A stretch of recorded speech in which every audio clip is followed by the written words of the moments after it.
Ya, Iya iya iya. sebelum masuk ke materi, insyaallah, nanti saya akan menjadi moderatornya Ustadzah Hafifah ya. Mhm, Mbak Lucky. Saya Heeh. Lucky yang akan menjadi moderatornya Ustadzah Hafifah. Saya akan membacakan sedikit, profil dari Ustadzah Hafifah Rashid ini. Jadi Ustadzah Hafifah Rashid ini, pendidikannya di IAIN, terus pernah bekerja sekarang bekerja sebagai dosen di Poltekkes Negeri Dinkes, dan ini ternyata sudah ini, teman-teman mungkin, bisa dicari, ini sudah mengeluarkan beberapa karya, di antaranya adalah buku Cahaya Muhasabah Teladan, buku Bunga Rampai, buku Perempuan Riau Bicara. Ya, ini, masing-masing dikeluarkan pada selang setahun ya, Ustadzah, ya? Dari tahun 2008, Masya Allah. Nah, ini beliau saat ini aktif sebagai pengurus wilayah BKMT, pengurus wilayah Salimah Riau, MUI Provinsi Riau, Puspaga Pekanbaru, dan juga pembina Huraya Community. Nah, ini motonya beliau ini, subhanallah sekali, menjelajah kata dengan beribu makna untuk menjelajah hati dan berbagai negeri melalui dakwah dengan beribu ukhuwah. Masya Allah. Ya, itu tadi profil singkat dari Ustadzah Hafifah. Silakan dimulai untuk materi pertamanya yang akan dibawakan Ustadzah Hafifah Rashid. Silakan Ustadzah. Iya.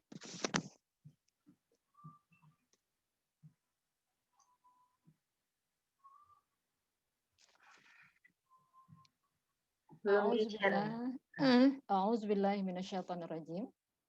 Bismillahirrahmanirrahim. Assalamualaikum warahmatullahi wabarakatuh. Alhamdulillahirabbil arsyil azim. Fasubhanallahi hina tumsuna wa hina tusbihun. Walahul hamdu fis samawati wal ardi wa asyiya wa hina tuzhirun. Yukhrijul hayya minal mayyiti wa yukhrijul mayyita minal hayyi wa yuhyil arda ba'da mautiha wa kadzalika tukhrajun. Asbahna ala fitratil Islam wa ala kalimatil ikhlas wa ala dini nabiyina Muhammadin sallallahu alaihi wasallam wa ala millati abina Ibrahim hanifa wa ma kana minal musyrikin. Allahumma inni asbahtu minka fi ni'matin wa afiyatin wa sitrin fa atim alayya ni'mataka wa afiyataka wa sitraka fid dunya wal akhirah. Allahumma sholli ala sayyidina Muhammad wa ala ali sayyidina Muhammad.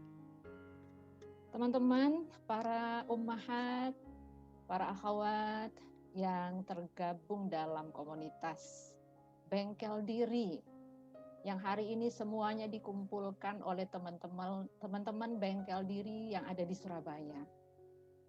Kita senantiasa memuji Allah Subhanahu wa taala. Inilah hal pertama dan utama yang kita lakukan pada pagi hari ini. Mudah-mudahan ketika kita memuji Allah Subhanahu wa taala, maka kita diangkat derajatnya oleh Allah. Ya. Salah satu doa ketika kita memulai belajar adalah Allahumma akhrijna minaz zulumatil wahmi wa akrim lana binuril fahmi wa sahhal lana bi ma'rifatil ilmi waftah lana abwaaba fadlika ya arhamar rahimin. Ya Allah, kami lagi menuntut ilmu. Maka ya Allah, keluarkan kami daripada kegelapan hati. Angkat derajat kami dengan kemuliaan ilmu. Mudahkan kami dalam memahami segala sesuatu. Dan masukkan kami ke dalam hamba-hambamu yang mendapat keutamaan di dalam penghidupan ini. Dan bukakan pintu-pintu keutamaan itu. Waftah lana abwaaba fadlika ya arhamar rahim.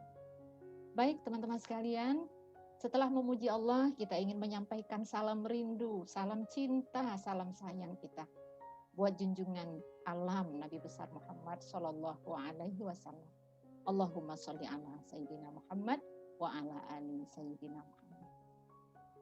Baik, alhamdulillah di tanggal 13 Desember, tanggal yang saya tunggu-tunggu sejak 2 pekan yang lalu. Ketika pertama kali saya dihubungi oleh panitia, bersedia enggak Ustadzah Hafifah mengisi materi di acara Bengkel Diri Surabaya. Insya Allah ini tawaran yang excited buat saya yang jauh berada di Provinsi Riau. Mbak Lucky kalau dengar Provinsi Riau ingat apa sih?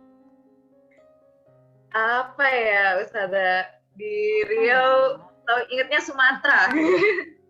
Oh, yang Sumatera. Tambang-tambang. Kalau oh, iya. Saya orang Riau udah pernah ke Surabaya. Mbak Luki orang Surabaya belum pernah ke Riau ya? Tahu aja Ustazah. Baik, kalau ingat Riau mungkin setidak-tidaknya ingat ini nih, kalau dengerin pengajian Ustadz Abdus Somad. Oh iya. Beliau berasal dari Provinsi Riau. Iya, saya berada tepat di kota Pekanbaru namanya, ibu kota Provinsi Riau, negeri lancang kuning, negeri yang banyak pantunnya. Jadi kalau orang Riau itu suka berpantun ria. Karena ini lagi musim pilkada, saya pingin kasih pantun buat kita semua. Boleh Mbak Luki?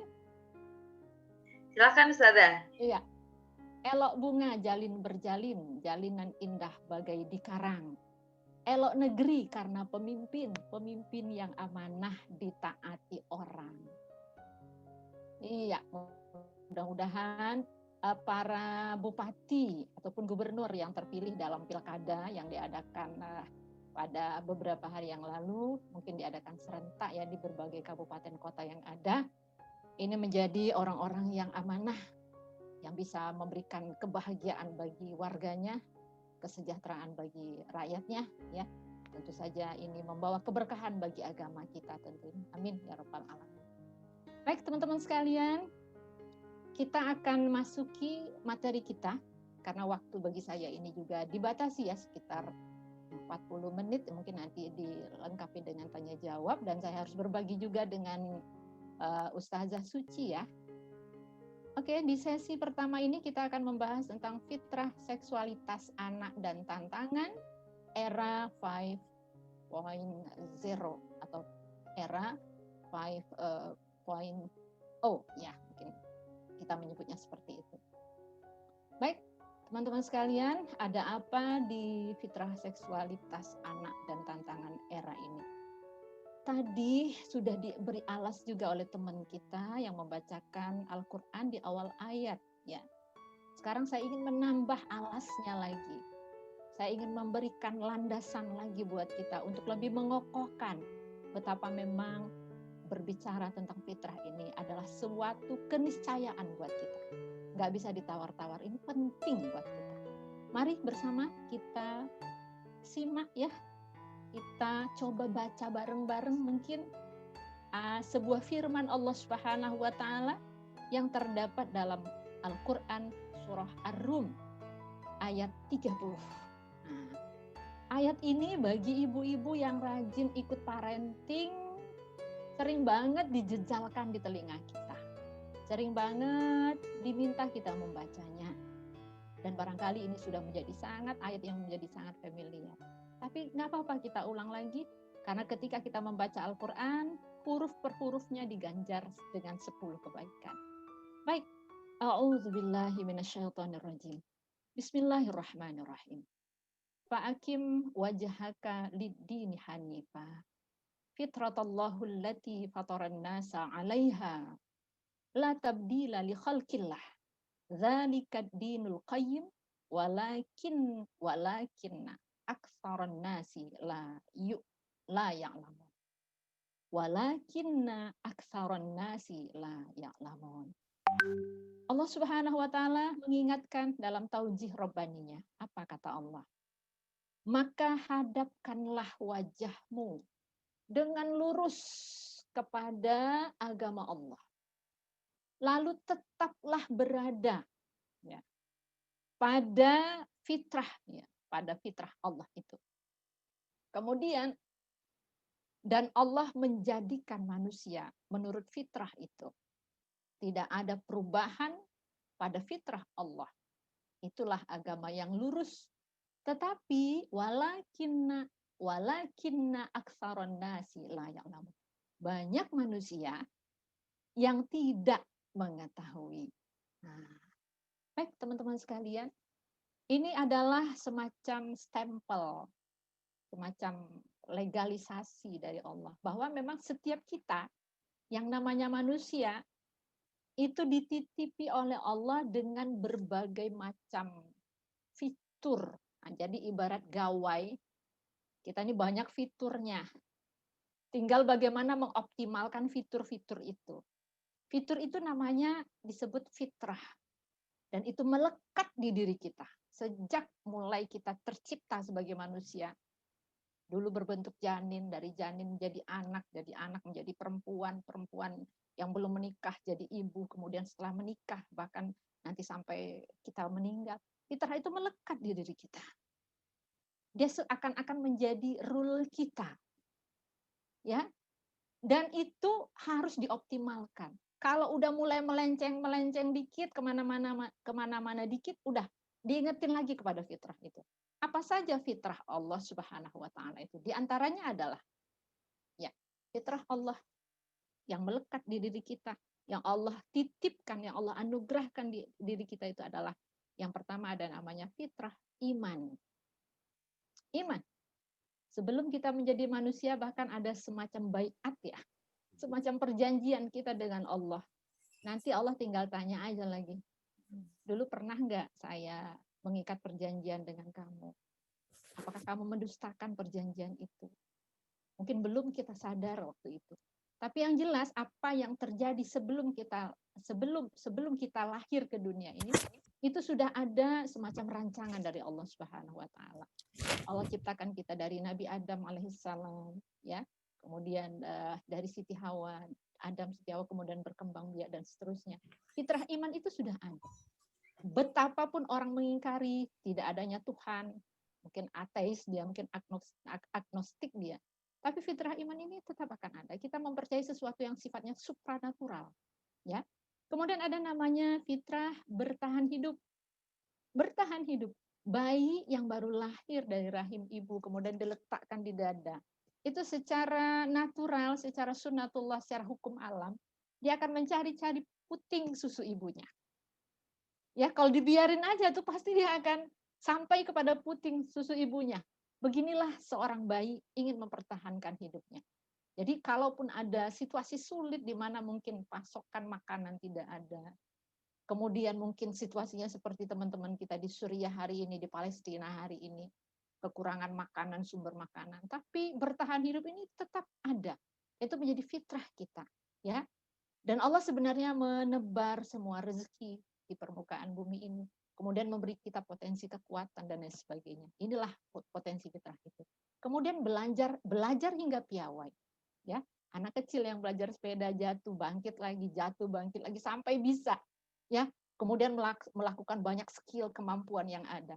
Dan ini menjadi bukti bahwa kita memiliki semangat, memiliki motivasi untuk bisa belajar sampai kita bisa belajar hingga piawai. Ada lagi fitrah kasih sayang, tidak bisa dipungkiri. Kasih sayang itu melekat di diri seorang perempuan. Kasih sayang itu melekat di diri dari seorang ibu. Ya, kemudian fitrah interaksi sosial. Ya, kita saling berinteraksi sosial. Kita tuh nggak enak kalau hidup sendiri. Kita butuh teman. Masuk surga juga nggak enak kan kalau sendirian, ya sepi rasanya. Kita butuh banyak orang, butuh banyak komunitas. Dan yang ingin kita bincangkan hari ini, kalau tadi terakhir mungkin fitrah tanggung jawab di atasnya, yang ingin stressing kita bicarakan hari ini adalah tentang fitrah seksualitas. Ya,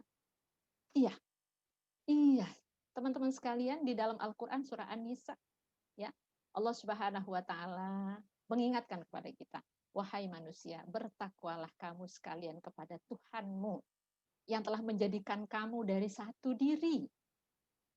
Lalu ia jadikan jodohnya, pasangannya.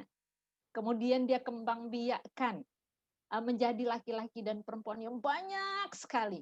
Dari Nabi Adam kemudian berkembang, kemudian ada nanti keturunan dari ketika ada yang diselamatkan di perahu Nabi Nuh, kemudian kita dibagi atas tiga asal muasal, ya. Ada yang nanti berkulit hitam, ada yang berkulit kemerah-merahan, putih, ada yang berkulit seperti orang-orang India, ada yang berkulit bermata sipit seperti orang Cina, ada orang yang putih kulitnya seperti orang Eropa.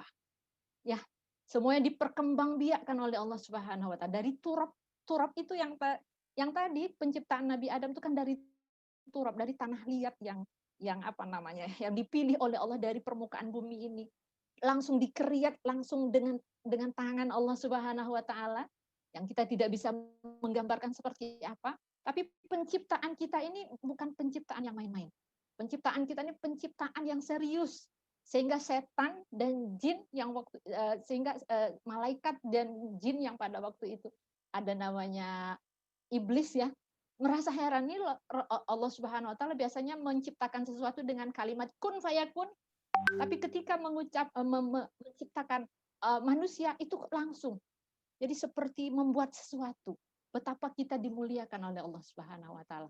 Setelah kita jadi, perintah Allah kepada iblis waktu itu, perintah Allah kepada malaikat pada waktu itu, ayo bersujud kepada manusia yang saya ciptakan ini. Dia memiliki keutamaan, dia mengetahui apa yang tidak kamu ketahui. Kita punya otak, kita punya akal ya yang luar biasa oleh Allah Subhanahu wa taala. Kemudian kita berkembang biak. Dan ini diingatkan oleh Allah. Karena berkembang biak inilah maka fitrah seksualitas kita itu. Kita cenderung untuk suka dengan lawan jenis. Zuyyina linnasi hubbus syahawati minan nisa. Laki-laki senang sama perempuan. Perempuan tuh senang sama laki-laki. Ya, ini adalah kecenderungan-kecenderungan fitrah seksualitas. Dan ini diabadikan oleh Allah dalam banyak ayat. Salah satunya yang dibacakan oleh teman-teman dari Surabaya tadi di awal ayat. Oke. Baik, teman-teman sekalian. Kalau begitu, adanya fitrah seksual ini ya ada di diri kita, berarti itu ada di anak-anak kita. Anak-anak yang ada di lingkar kedua tangan kita. Ada di nanti keturunan kita, cucu dan cicit-cicit kita. Maka siapa yang bertugas merawatnya? Tentu kita, ibunya. Nanti calon ibu, mungkin kalau yang ada yang belum menikah di ruangan Zoom ini. Ya. Dan ini menjadi tanggung jawab orang tua. Makanya belajar parenting ini ya, ini satu mata kuliah yang nggak diajarin di bangku kuliah. Kita menjadi pembelajar seumur hidup tentang parenting ini. Ketika anak ada, mungkin ada yang sudah mempersiapkan ilmunya sebelum dia menikah. Tapi ada yang ujuk-ujuk belajar parenting ini di tengah-tengah, mungkin seperti kebanyakan kita. Ya, jadi ada fitrah seksual yang harus dipelihara dan dirawat oleh kita, oleh para orang tua terhadap anak-anak kita. Misalnya apa? Di usia 0 sampai 2 tahun. Ini yang kelekatan ya, seorang anak kepada ibu itu biasanya lebih sangat mendominasi. Ketergantungan nutrisi ya dari ibu itu memang secara fitrah, secara hukum Allah itu anak itu mendapatkan asupannya dari seorang ibu. Ketika mendekap ya, menyusukan anak, mengasuh anak, memandikan dan lain sebagainya. Itu sudah dimulai fitrah seksual itu kita rawat.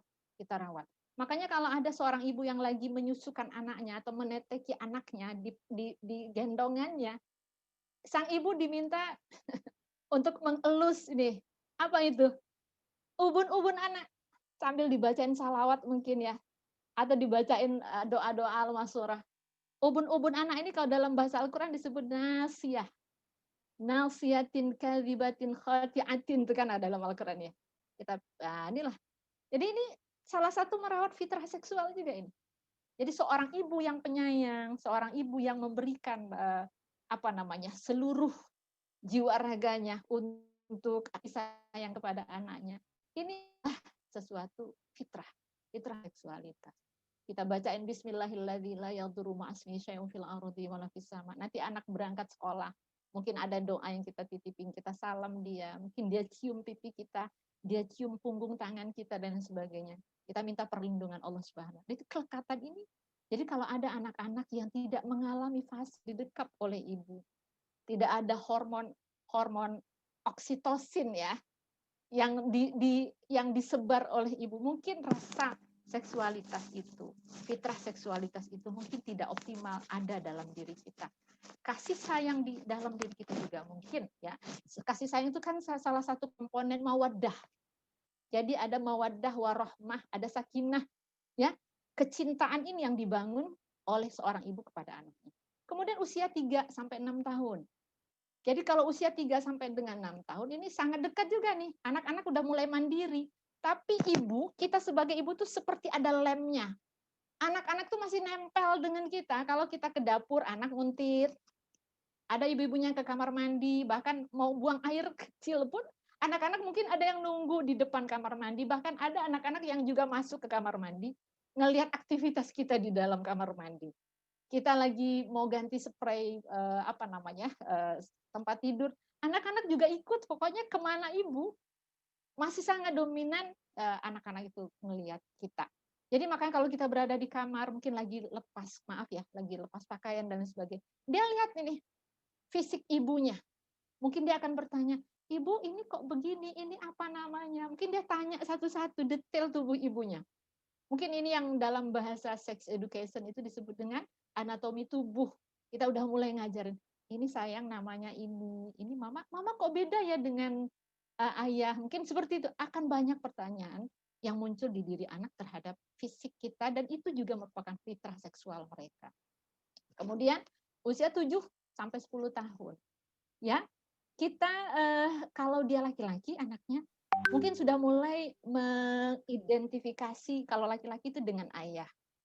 Ayah lagi ngebengkel ngebengkel motor mungkin ya, dia deket gitu. "Ayah ini apa namanya?" "Oh ini kunci Inggris." "Ini apa nih namanya?" "Oh ini namanya tang," mungkin gitu ya. Ayah lagi ganti bohlam lampu. Dia akan mengidentifikasi kalau laki-laki akan mungkin memanjat, akan bergerak lebih banyak dibanding anak perempuan. Kalau dia perempuan, mengidentifikasi dengan aktivitas ibunya. Kalau ibunya memasak, dia ikut potong-potong wortel. Ngelihat ibunya tuh sensasi memotong kentang, dia juga pingin melakukan itu. Ya, sensasi bermain air, sensasi bermain pasir, berlari-lari. Ya, tetap saja ada semacam perbedaan antara laki-laki dan perempuan. Mungkin kalau laki-laki lebih cenderung untuk melakukan hal-hal yang sifatnya maskulin, ya. Kalau perempuan lebih cenderung untuk melakukan sifat-sifat feminim, dan inilah yang harus dirawat. Ya, walaupun mungkin nanti di tengah jalan kita juga harus mengajarkan banyak hal kepada anak-anak kita tentang sifat-sifat ini. Kemudian di usia 11 sampai 14 tahun, ini yang disebut dengan nanti ada namanya lintas gender. Artinya kedekatan anak laki-laki terhadap ayah, kemudian mulai disilang gitu. Disilang. Kalau selama ini anak laki-laki dekat sama ayah, pada usia 11 sampai 14 tahun, anak laki-laki harus didekatkan kepada ibunya. Jadi ibu juga harus merapat kepada anak laki-laki. Karena apa? Karena kalau bisa kita sebagai ibu menjadi cinta pertama anak laki-laki kita kepada perempuan. Kalau anak kita laki-laki, ya, cinta pertama anak perempuan kita kepada laki-laki itu harus kepada ayahnya. Karena apa? Karena ayahnya penuh cinta. Cinta dalam pengertian apa? Dalam pengertian memberi kasih sayang. Ya, yang ada jaminan bahwa cinta kasih sayang orang tua itu aman. Yang ada jaminan bahwa cinta dan kasih sayang orang tua itu memang betul-betul dari hati. Seorang yang disebut dengan orang tua tentu tidak ingin menyakiti hati anaknya. Baik secara fisik ya maupun secara mental, apalagi secara sosial. Nah, jadi lintas gender ini harus dilakukan ketika rentang usia anak kira-kira sekitar 11 sampai 14 tahun. Kemudian nanti pada masa remaja ini sudah tuntas ibu-ibu sekalian. Sekitar 15 tahun ke atas mereka sudah mengidentifikasi diri mereka sebagai kalau saya laki-laki saya adalah laki-laki. Nggak ada lagi ragu-ragu, saya ini perempuan nggak ya, saya ini laki-laki. Dia udah bisa membedakan seksnya tuh ke arah yang mana gitu. Karena hari ini sangat rentan sekali, ada anak-anak yang usianya SMP, dia ragu dengan identifikasi dirinya. Seksnya ke arah mana? Ya, karena mungkin ketika usia SMP ini ada semacam kejadian misalnya anak-anak SMP ini dibawa ke studio foto laki-laki nih, kemudian didandanin, di make up. Ini pengaburan identitas nih. Kemudian usia SMP itu kita ngelihat tuh anak-anak yang laki-laki yang seharusnya sudah mulai timbul tanggung jawab. Kalau di masa Rasulullah anak-anak usia 15 tahun itu sudah berani nyembelih hewan kurban seharusnya.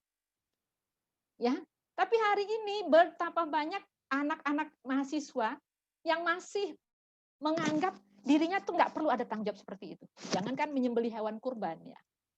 Mungkin masih senang dengan pakaian-pakaian yang ada bunga-bunganya. Kalau berbicara gimana gaya cewek, dia juga melakukan itu gitu. Enggak, teman-teman ceweknya gini bilang, Mas, tolong dong pesen jus 1. Jadi gaya jus 1. Nanti yang laki-laki gitu juga gaya, saya juga ya Mas, gitu. Jadi udah kelihatan gaya keperempuanannya, kemayu-kemayunya udah muncul. Gara-gara mungkin banyak hal, banyak faktor. Jadi kalau merawat fitrah seksualitas ini justru rentan ketika anak-anak berusia berusia sekitar 11 sampai 14 tahun itu. Jangan sampai ini kemudian melenceng, dan kita berharap anak-anak remaja usia 15 tahun itu mereka sudah betul-betul kalau akil, mereka juga balik. Mereka balik juga akil. Balik itu sudah nampak tanda-tanda kedewasaan. Ada namanya ikhtilam. Mimpi basah dia. Mimpi basah dia. Dia bermimpi dengan sensasi indah gitu ya. Kemudian terjadi sesuatu, akan muncul sperma dalam bentuk apa, mungkin dia harus mandi pada waktu itu, dia harus bercerita kepada mamanya, dia akan bertanya kepada orang tuanya apa yang terjadi di diri saya. Itu adalah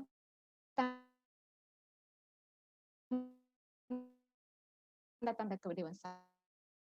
Mungkin suaranya sudah mulai berubah, dan nanti beransur-ansur muncul kumisnya atau janggutnya dan sebagainya. Demikian juga buat anak perempuan yang diawali dengan haid, mungkin rasa sensasi apa gitu ya ketika bertemu dengan lawan jenis dan seterusnya. Jadi inilah yang harus kita rawat ibu-ibu sekalian kepada anak-anak kita. Tapi bagaimana sesungguhnya fakta hari ini? Mengapa ada LGBT? Ya, lesbian, biseksual, gay, biseksual, transgender. Mengapa ada banyak sekali terjadi pelecehan seksual? Mengapa ada namanya seks bebas? Mengapa sekarang ini lagi gencar-gencarnya nih orang-orang yang pro dengan LGBT pengen banget ini undang-undang ataupun semacam kesepakatan ya adanya CSA ya, comparative sex education. Ini mendunia, bahkan lembaga dunia PBB ikut ya menggiring kita ke arah ini. Ada apa dengan CSA ini? Apakah ini sebuah ancaman dan lain sebagainya? Ini sekarang menghantam kita dari berbagai arah. Oleh karena itu teman-teman, saya ingin kita lihat sebentar sebuah fenomena dari video berikut ya, yang barangkali untuk membuka mata hati kita, ada apa yang terjadi di sekeliling kita pada hari. Siapa pelakunya? Ya, mungkin kita, orang-orang Muslim yang KTP-nya KTP Islam, yang mengaku Allah sebagai Tuhan, yang mengaku Muhammad sebagai Rasulnya. Coba lihat identifikasi pakaiannya. Mereka pakai jilbab seperti kita. Ya, ini nih fenomena hari ini. Ampun Bang Jago. Minta ampunnya bukan sama Allah lagi. Minta ampunnya sudah sama Bang Jago. Sepertinya ringan kan? Tapi ini yang diganggu tuh akidah kita. Terlebih lagi nih yang terlihat di slide ini. Coba kita lihat gambar pertama, gambar kedua, gambar ketiga, gambar keempat. Gambar pertama itu perilaku gay, laki-laki sama laki-laki. Ada fenomena hari ini kalau nggak bisa ganggu cewek, kita gangguin cowok aja. Lu nggak ganteng kalau pacar lu nggak ganteng. Itu ditulis di belakang baju kaos yang dipakai. Kita lagi ada di perapatan jalan, berhenti sama-sama di lampu merah. Tulisan di baju kaos itu, teman-teman, lu nggak ganteng kalau pacar lu nggak ganteng juga. Coba lihat, yang begini nih, laki-laki meluk laki-laki, na'udzubillah min dzalik. Kemudian lihat nih permainan anak-anak hari ini di gambar ketiga, tertis kan, main balok. Tapi di atasnya itu ada iklan para gay, di atasnya tuh, coba ibu-ibu lihat di atasnya. Ya, gay ini muncul jadi iklan. Kemudian perilaku-perilaku yang dalam agama disebut dengan fahisyah. Fahisyah itu artinya perilaku dosa yang bersumber dari hawa nafsu, dari libido. Adegan-adegan yang seharusnya berada di ruang privasi kita. Sekarang udah ditampilin jor-joran di depan ruang publik, masuk ke kamar kita, masuk ke rumah kita 24 jam non-stop. Ada wifi yang tidak dibatasi penggunaannya, dan itu dilihat dan ditonton oleh anak-anak kita. Itu ada Frozen, Saya dapat banyak informasi dari orang tua hari ini. Dia ngelihat Frozen, tapi di situ diselipin Frozen yang lagi ngapain gitu. Ini ada gambar macam-macam nih. Kadang-kadang lagi belajar, anak-anak kita tuh lagi konsentrasi belajar, tapi ini sekarang gadget gawai kan bebas nih. Orang ada namanya belajar daring, belajar jarak jauh. Tapi siapkah mental anak-anak kita ketika memegang gadget itu dengan tantangan-tantangan yang ada pada hari ini? Ya, bagaimana nih pornografi seperti ini merusak otak anak-anak kita? Ada namanya PFC yang ada di depan ini udah dirusak oleh media ini. Ya, sekarang kita lihat ibu-ibu sekalian. Mungkin video ini sudah pernah kita lihat, tapi nggak apa-apa kita ulang lagi supaya membangunkan kesadaran kita bahwa ancaman di sekeliling kita ini luar biasa. Kita merasa gadget ini memudahkan pekerjaan kita, melintas batas ruang dan waktu, tapi ada ancamannya. Sekarang kita lihat bagaimana tontonan itu merusak otak anak-anak kita. Tahukah Anda, otak merupakan bagian tubuh yang paling penting bagi manusia? Sekarang angkat tangan Anda dan letakkan pada dahi. Tepat di situ, ada bagian otak yang paling istimewa. Bagian itu disebut prefrontal cortex atau disingkat PFC. Menurut peneliti otak Jordan Grafman, PFC ini hanya ada pada otak manusia, sehingga membedakan kita dengan binatang. Bagian ini diciptakan dan dirancang khusus oleh Tuhan supaya manusia mampu memilih dan memiliki etika. PFC berfungsi seperti pemimpin. Ia bertanggung jawab untuk berkonsentrasi, memahami benar dan salah, mengendalikan diri, menunda kepuasan, berpikir kritis, dan merencanakan masa depan. PFC adalah pusat pertimbangan dan pengambilan keputusan. PFC inilah yang membentuk kepribadian dan perilaku sosial. Sayangnya, PFC adalah bagian otak yang paling mudah mengalami kerusakan. Jika PFC rusak, maka kepribadian orang bisa berubah. Rusaknya PFC bisa disebabkan oleh benturan fisik, bisa juga oleh zat kimia, seperti narkotika, psikotropika, dan zat adiktif atau nafsa. Dan ternyata penyebab paling merusak juga pornografi, yang disebut narkolema, narkotika lewat mata. Bagaimana pornografi mempengaruhi otak dan pikiran kita? Adi, remaja 12 tahun, melihat gambar di TV yang menjurus ke porno. Awalnya, ia merasa kaget dan jijik. Ini karena sistem limbik di otak Adi menjadi aktif. Sistem limbik mengatur emosi juga keinginan makan, minum, dan berhubungan seksual. Sistem limbik ini kemudian mengaktifkan zat kimia otak bernama dopamin. Dopamin memberi rasa senang, penasaran, sekaligus kecanduan. Zat ini juga aktif jika orang mengkonsumsi nafsa. Oleh karena itu, sifat candu pornografi sama dengan sifat candu nafsa. Otak akan mengingat apa yang membuat Adi senang dan bagaimana ia memperolehnya. Jika Adi mendapatkan pembinaan akhlak, etika yang baik, dan patuh pada norma sosial, dorongan melihat pornografi, meskipun menyenangkan, akan ia abaikan.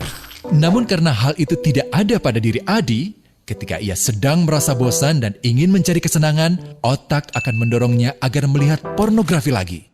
Namun lama-lama, Adi bosan melihat jenis gambar yang sama dan butuh yang lebih porno untuk memicu rasa senang. Sekarang, dengan internet, pornografi menjadi jauh lebih mudah didapat. Pertama, Adi membuka internet dan tidak sengaja melihat gambar yang menjurus ke porno. Berikutnya, ia sengaja membuka lagi untuk melihat yang lebih porno. Awalnya melihat yang sedikit terbuka, lama-lama semuanya terbuka. Awalnya melihat 1 menit, lama-lama 1 jam. Adi mengalami kecanduan pornografi. Bagaimana kerusakan PFC akibat kecanduan pornografi? Secara alamiah, dopamin dialirkan dari sistem limbik ke PFC. Orang yang kecanduan pornografi akan mengalirkan dopamin secara berlebihan sehingga membanjiri PFC. PFC menjadi tidak aktif karena terendam dopamin. Semakin sering PFC tidak aktif, ia akan semakin mengerut dan fungsinya terganggu. Sistem limbik justru akan berkembang semakin besar karena terus mengaktifkan dopamin, sehingga Adi cenderung untuk terus mencari kesenangan tanpa takut atas akibatnya. Jika tidak ditangani segera, Adi berpeluang besar menjadi pelanggan pornografi seumur hidup dan mengalami kerusakan otak di bagian PFC. Awalnya, ia akan kehilangan konsentrasi, penurunan kemampuan menimbang benar dan salah, serta berkurangnya kemampuan mengambil keputusan. Lama-lama, besar kemungkinan ia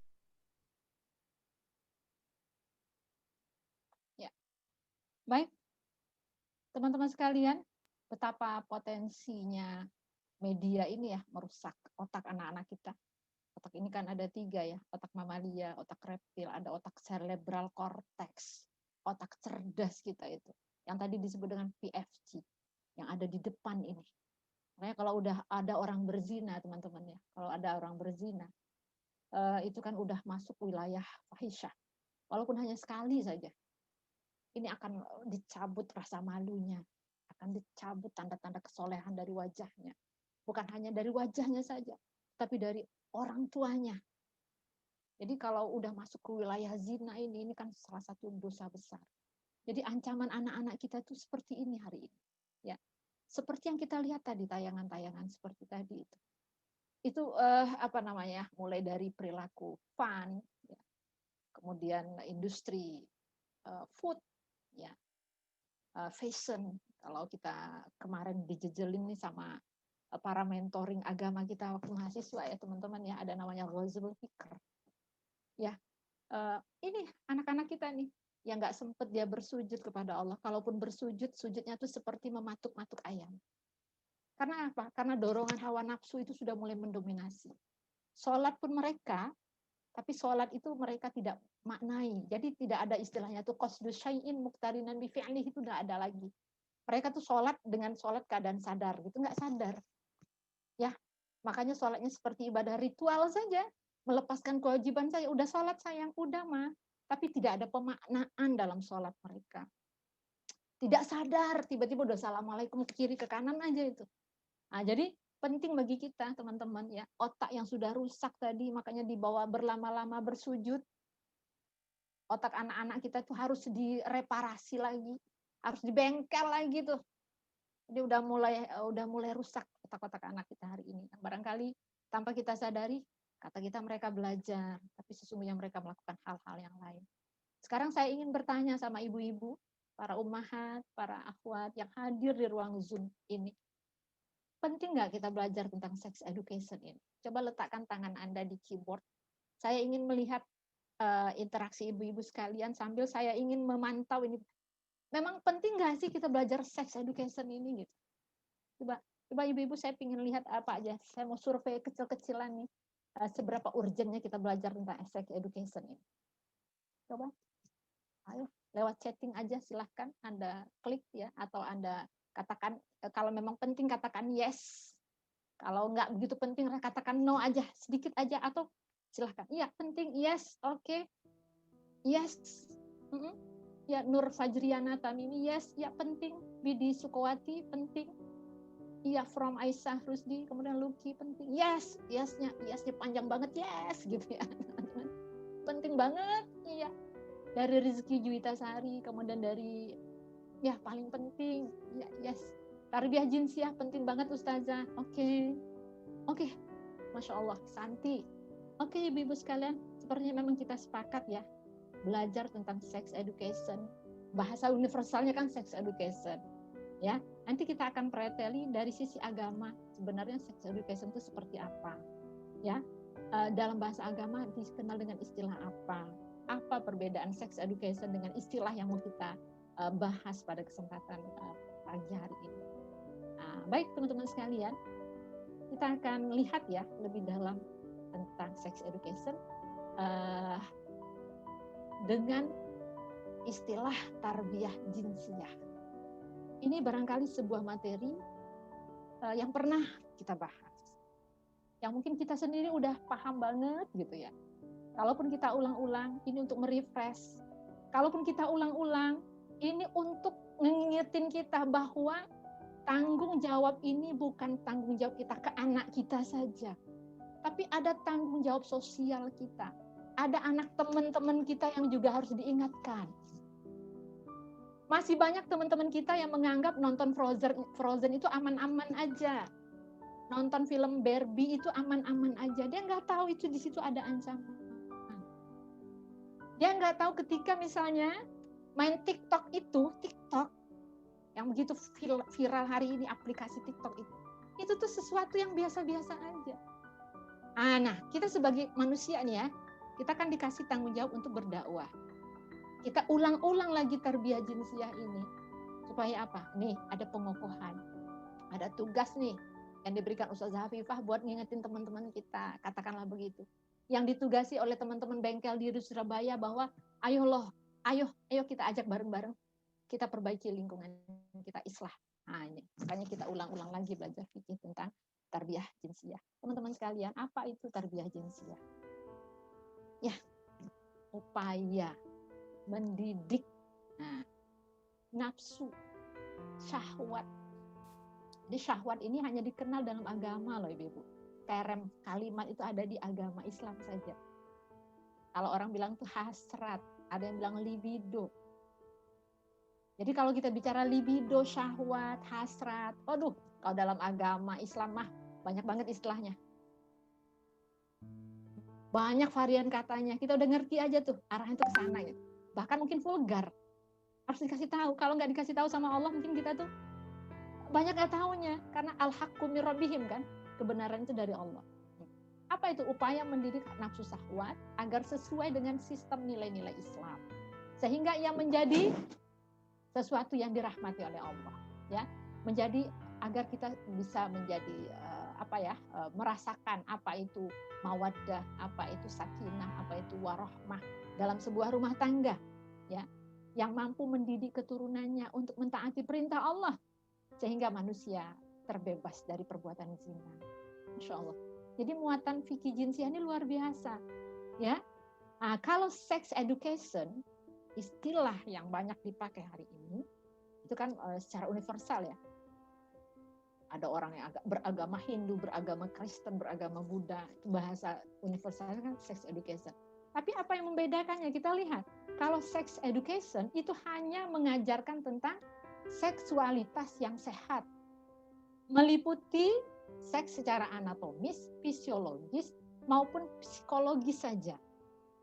Misalkan, cara mencegah kehamilan. Kemudian kalau terjadi kehamilan gimana? Maka ada istilah itu aborsi. Bagaimana aborsi yang aman? Bagaimana pemakaian, mungkin alat-alat kontrasepsi. Entah implan, entah spiral, entah kondom namanya. Nah, itu yang diajarkan di sex education. Tapi di tarbiyah jinsiyah, itu ternyata bukan hanya sebatas barang saja. Bukan hanya sebatas pengetahuan anatomis saja. Tetapi dia mengacu kepada pendidikan akhlak dan adab yang berlandaskan kepada keimanan, kepada syariat, kepada aturan Allah Subhanahu wa taala.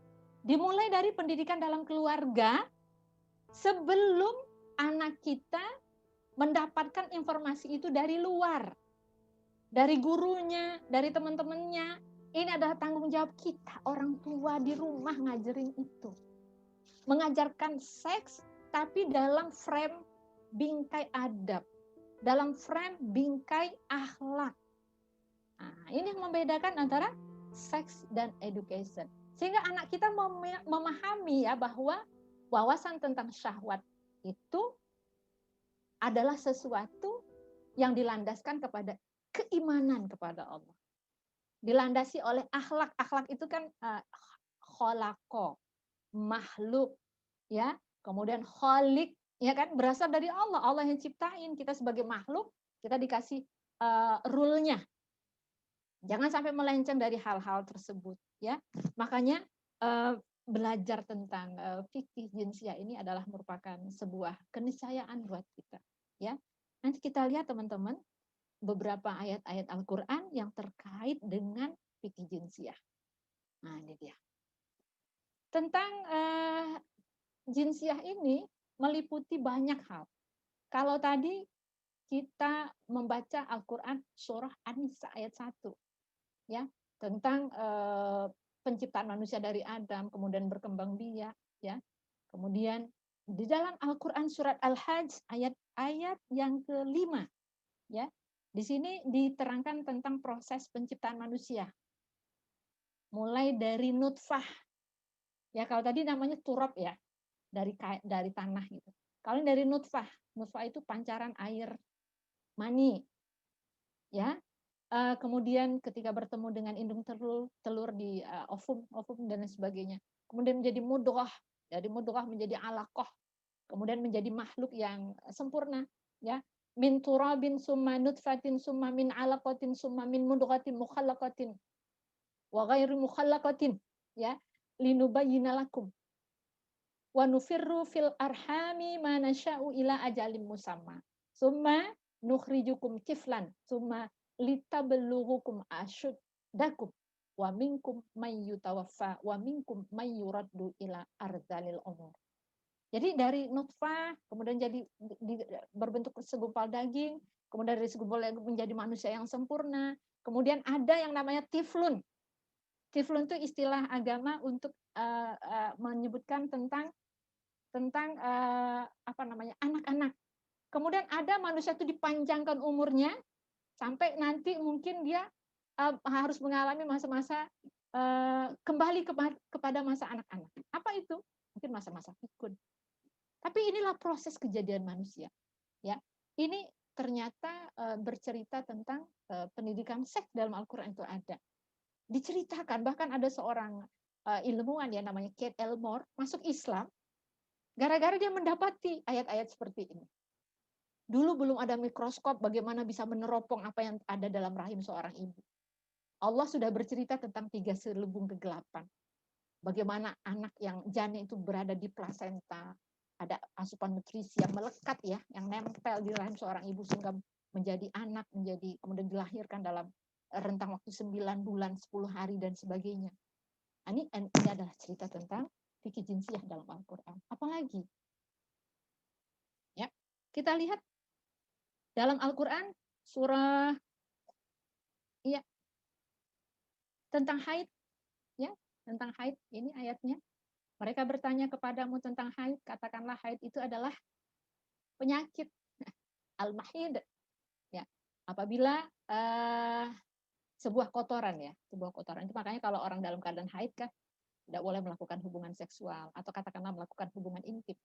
Oleh sebab itu hendaklah kamu menjauhkan diri dari wanita yang sedang dalam keadaan haid dan janganlah kamu mendekati mereka sebelum mereka suci. Apabila mereka telah suci, maka campurilah mereka itu di tempat yang diperintahkan oleh Allah kepadamu. Sesungguhnya Allah menyukai orang-orang yang bertaubat lagi mensucikan diri. Yas'alunaka 'anil mahid. Katakan yang mahid itu, haid itu adalah darah kotor. Dan memang pengetahuan membuktikan ya orang-orang yang melakukan hubungan intim pada saat istrinya dalam keadaan menstruasi itu banyak bakteri-bakteri ya yang kemudian bercampur dan menimbulkan penyakit-penyakit yang akan mengganggu organ reproduksi kita. Ya banyak sekali. Nah, sekarang teman-teman sekalian, tantangan kita udah banyak ya. Sekarang ada lagi namanya Society 5.0. Ada apa sih di Society 5.0 ini? Kita lihat video berikut ini. Silakan.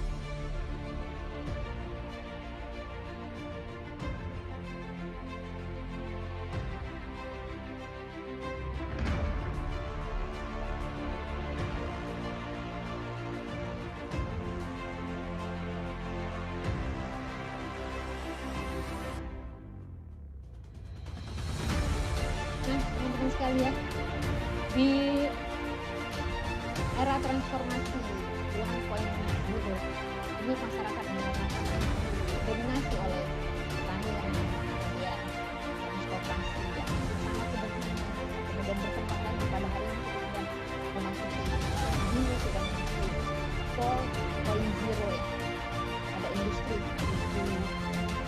yang berkembang ya, kemudian lewat media itu mungkin masih ada batasan-batasan tertentu. Tapi ketika kita harus memasuki tahap digital pada hari ini, transformasi digital pada hari ini, pertanian, kemudian kemudian dan pendidikan kemudian ekonomi, transportasi. Bahkan nih dalam video ini kita kalau udah paket nggak pakai jasa pengiriman barang lagi, tapi sudah pakai drone. Kemudian kita melihat di transformasi era society yang akan kita hadapi. Orang sudah melakukan semua secara virtual, secara digital. Orang sudah semakin saling berinteraksi satu sama lain, ya. Baik di keluarga, ya, maupun di masyarakat ataupun di kehidupan keseharian. Apakah kita siap menghadapi transformasi society 5.0 ini? Apa yang bisa kita tawarkan ya untuk menyelamatkan kemanusiaan kita? Jangan sampai perilaku asusila justru memporak-porandakan kemuliaan kita sebagai manusia. Makanya ya, kalau ada tantangan dari transformasi sosial, society 5.0 ini, apa yang ditawarkan oleh Islam? Karena kita tahu sumber kerusakan moral hari ini, yang tadi itu diserang adalah otak anak kita, perilaku sosial anak-anak kita. Mungkin kalau dulu adiksi tentang narkoba, ya kita tuh khawatir anak-anak kita tuh nyabu, nyuntik, pakai zat-zat adiktif itu, tiba-tiba terpapar berbuih-buih mulutnya dan lain sebagainya. Hari ini itu sudah bisa ditekan perkembangannya, ibu-ibu sekalian. Mungkin ini adalah salah satu indikator keberhasilan pendidikan. Tapi bagaimana ketika otak anak kita dirusak? Ketika libidonya itu nggak bisa dikendalikan, sudah mulai sering melakukan onani, mungkin bahasa agamanya ya, sering melakukan masturbasi. Ada cara-cara yang menurut Imam Abu Hanifah, Imam Asy-Syafi'i dikategorikan sebagai apa? Sebagai sesuatu yang melampaui batas. Anak-anak kita sekarang melampiaskannya tuh ke sana, gitu. Ya. Nah, makanya kita juga harus kasih tahu ke anak-anak kita bagaimana nih fase-fase fikih jinsiah yang harus kita ajarkan kepada anak-anak kita. Jangan sampai nanti usia SMP itu udah dikacau balaukan oleh orang lain, diprogram oleh orang lain. Ayo kita genggam anak-anak kita peluk rapat anak-anak kita. Kita perhatikan ibu-ibu sekalian slide yang ada di sini. Usia 0 sampai 5 tahun. Atau katakanlah sampai 6 tahun. Apa yang harus kita lakukan? Fase jinsiahnya apa? Mengajarkan kepada anak usia 0 nih, Bu. Masih bayi tuh. Apalagi kalau dia usia udah 2 tahun, dia udah bisa bedain tangan kanan mana sayang, diangkat tangan kanannya. Tangan kiri mana nak, yang ini nak. Berarti apa? Dia udah mulai paham tuh ya. Rentang 0 sampai 5 sampai 6 tahun. Usia golden age mereka sampai usia 6 tahun bahkan. Kita ajarkan fungsi tubuh termasuk alat reproduksi. Diajarin aja, Bu. Jadi kalau misalnya bareng-bareng di kamar mandi ya mungkin dia nanya ini apa mama? Ini apa namanya mama? Kok ada ini? Mungkin dia nanya-nanya seperti itu. Maka kita luruskan, kasih tahu. Sebagaimana Nabi Adam dulu dikasih tahu nama-nama benda oleh Allah Subhanahu wa taala. Sampai harus bersujud kan iblis dan malaikat pada mereka. Jadi cerdas otak anak kita itu dengan informasi. Nanti kalau ditimpa dengan informasi-informasi baru dia udah dapat informasi yang update yang apa namanya? Yang benar, yang ori dari mamanya sendiri. Kemudian apa lagi? Mengajarkan batasan-batasan aurat laki-laki dan perempuan yang boleh dan tidak boleh untuk disentuh.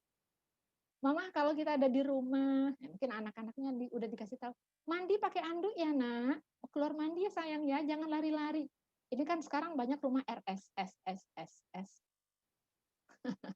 Rumah sangat sempit. Mungkin kamarnya cuma ada 1. Anak mungkin kita punya ada 3, laki-laki perempuan. Anak yang paling kecil masih TK. Anak-anak yang kecil-kecil ini nih, diajarin nih. Ini namanya aurat, harus ditutup ya nak ya, malu sama abang kita. Dia keluar mandi, pakai anduk ya nak ya. Nah gitu ya, udah mulai diajarin usia-usia 0 sampai 6 tahun. Kemudian menumbuhkan rasa malu terhadap auratnya. Aurat itu kan sebenarnya yang kita kalau kelihatan, itu kita malu, itu aurat. Jadi kalau ada orang hari ini perempuan, ngeliatin lehernya, ngeliatin rambutnya, nggak ada malunya, berarti tanda-tanda keimanan udah mulai dicabut tuh sama Allah. Jadi kalau Allah pingin ngerusak kita, bukan ngerusak sih ya, ingin ada perempuan-perempuan yang tidak bisa menjaga dirinya. Jadi kalau masih ada rasa malu, alhamdulillah ya teman-teman sekalian ya. Kemudian mengajarkan cara berpakaian yang sesuai dengan jenis kelamin. Ya, mungkin kalau orang-orang Asia Tenggara, kalau yang perempuan kan pakai baju kurung kalau orang Melayu. Kalau sekarang tuh yang lagi tren baju gamis atau baju abaya atau baju apa. Tapi yang jelas menutup seluruh tubuh kecuali muka dan telapak tangan. Ya, seperti itu. Sesuaikan dengan jenis kelamin. Kalau laki-laki mungkin yang pada umumnya pakai celana panjang yang seperti apa diajarin. Ataupun laki-laki hari ini kan ada yang pakai gamis juga ya. Mungkin di dalamnya tetap memakai celana yang panjang. Kalau ke masjid tidak memakai pakaian baju kaos, baju bola, bawa sholat itu, diajarin ke anak kita. Kalau perlu diajarin ke anak laki-laki kita, oh kalau ke masjid sayang, pakai baju gamis, pakai imamah. Imamah itu topi yang menutup ubun-ubun itu. Ya, pakai minyak wangi. Nah, Masya Allah. Ya seperti itu. Diajarin. Kalau perempuan memang harus berhijab dan sebagainya. Sejak kecil sudah dibiasakan. Jadi kalau anak kecil itu bukan disuruh, tetapi diajak. Ayo berpakaian seperti ini, ayo berpakaian seperti ini. Membiasakan saja. Kemudian 7 sampai 12 tahun, membiasakan menutup aurat. Sudah dibiasakan lagi menutup aurat. Adab melihat dan berinteraksi dengan lawan jenis. Bagaimana adabnya? Boleh nggak dipelototin wajah teman kita yang laki-laki misalnya kalau kita perempuan. Ya. Kemudian mengajarkan meminta izin. Ini yang dibaca oleh saudara kita tadi, surat An-Nur ya, ayat 60 ya. Kemudian meminta izin dalam 3 waktu. Ayat 58. Ini dia nih. Ayatnya ya. Kita meminta izin liyasta'zinkumul ladzi malakat aimanukum walladzina lam yablugul hulma minkum salah samarot. Minta izin kalau masuk kamar ayah, kamar abi, kamar papa, kamar umi, kamar mama, kamar bunda, minta izin di 3 waktu ya nak ya. Kapan? Min qabli sholatil fajri. Sebelum sholat fajar. Sholat fajar ini ada yang menyebut sholat subuh tentunya ya. Jadi sebelum masuk ke kamar bunda, kamu mesti ketok pintu dulu. Mama, Umi boleh masuk nggak? Sebelum waktu subuh. Kapan lagi? Sebelum sholat ketika kamu menanggalkan pakaian luarmu di tengah hari. Ya. Dan pada saat sesudah sholat isya. Itulah 3 aurat bagimu. Jadi yang diajarin ini kepada siapa? Kepada anak-anak yang balik ataupun yang belum balik dan kepada orang-orang yang tidak memiliki syahwat. Ya, memiliki syahwat itu mungkin ada orang yang tinggal di rumah kita. Kalau di sini disebut dengan al-hulum, ini budak, para budak. Dulu kan namanya para budak. Tapi kalau yang jelas hari ini para anak-anak kita mungkin ya. Yang jelas anak-anak kita tentunya diajarkan untuk meminta izin di 3 waktu seperti ini. Baik, kita kembali ke slide yang tadi. Fikih jinsiah tadi ya, memisahkan memisah tempat tidur anak. Nah, memisahkan tempat tidur anak. Diajarin nih, ya. Bahkan kalau Rasulullah bilang kita tuh nggak boleh di bawah 1 selimut bahkan, teman-teman. Ya, ini udah mulai diajarin. Kalau laki-laki, kalau memang kamarnya memungkinkan ada beberapa gitu ya, dipisah kamar anaknya. Nah, kalau misalnya kamarnya ada 1 ya disiasatilah gitu. Gimana caranya supaya ini tetap ada batasan-batasannya. Kemudian diajarkan toharoh. Nah, usia 7 sampai 12. Kadang-kadang anak-anak kita hari ini kan ada yang haid usia-usia 9 tahun ya udah mulai haid. Mereka mungkin karena pola asupan nutrisinya udah makin baik ya, teman-teman. Nah, jadi udah diajarin. Nah, kalau kamu lagi haid, gimana toharohnya? Diajarin mandi wajib, mandi janabah. Ya, cuci dulu tangannya seperti orang mau berwudu ya, ada lakukan istinshar, dicuci semuanya. Kemudian siram bagian kanan, siram bagian kiri, kemudian diambil air diapakan ke kepala baru disiram. Kemudian cuci kakinya belakangan. Tolong ya sayang ya pembalutnya nak dibuang dengan segera, jangan ditumpuk di pojok kamar mandi. Segera buang ya nak ya. Habis itu berwudu, diajarin. Apa doa sesudah berwudu, diajarin. Usia-usia anak 7 sampai 12 tahun. Jadi kalau Ibu Ustazah Hafifah dulu waktu kecil ya, kalau misalnya Ustazah Hafifah itu pingin sholat bareng sama Umi, sama Ibu, Ustazah Hafifah tuh diajarin sama Umi, Ustazah, tadi kamu udah istinjak belum? Udah Umi. Coba gimana istinjaknya? Kita kan bilang dicebok gitu ya, disiram. Nggak begitu nak, gunakan tangan kiri. Tangan kirinya digunakan buat apa? Digosok ya sayang ya. Udah besar kayak begini baru kita ngerti. Organ reproduksi kita kan ada di dalam. Yang keluar tuh cairan-cairan. Ada namanya madhi, wadi, mani. Kalau kita perempuan tuh kadang-kadang sulit membedakannya. Itu makanya gunanya tangan kiri ini untuk menggosoknya kalau disiram. Jadi diajarkan toharoh yang benar. Dan kalau ada teman-teman yang menulis misalnya di luar kamar mandi, biasakan ya sayang berwudu setiap habis keluar mandi. Ditulis di kertas HVS, ditempelin. Ini juga membiasakan hidup bersih, toharoh. Ya, at-tahuru syatrul iman. Karena toharoh itu sebagian dari iman. Ini ada di hadis Rasulullah, hadis Arba'in yang ke-23 nih. Ya, diajarin ke anak-anak kita. Apalagi ya? Nah, tentang konsep mahram. Nah, ini anak adik ayah nih, dia laki-laki. Kalau ini anak paman ayah, laki-laki. Kamu boleh nggak memperlihatkan aurat di depan sepupu misalnya, di depan adik sepupu dari kakak perempuan ibu, diajarin tuh ke anak-anak kita, ya. Baik, usia 7 sampai 12 tahun. Kalau usia 12 tahun ke atas, apa yang harus diajarkan? Mewajibkan menggunakan hijab bagi anak perempuan. Jadi hukumnya udah mulai jelas. Jadi udah ada mumayiznya. Anak 12 tahun ke atas yang udah balik, ya udah ngerti dia, sudah mulai ada tanda-tanda kedewasaan, mungkin dia haid atau apa. Kalau dia perempuan memang wajib menutup aurat. Kalau kamu keluar rumah nak, kamu membuka aurat ini, ya Allah, ini efeknya buat papa kita. Pengen nggak lihat papa? Nanti diazab di api neraka. Udah mulai pemahaman kita bilang sama anak-anak kita. Walaupun memang dikekang dia sebelum dia menutup auratnya dilakukan, kita nggak boleh dia keluar rumah. Jadi ya sudah jadi mitra ya.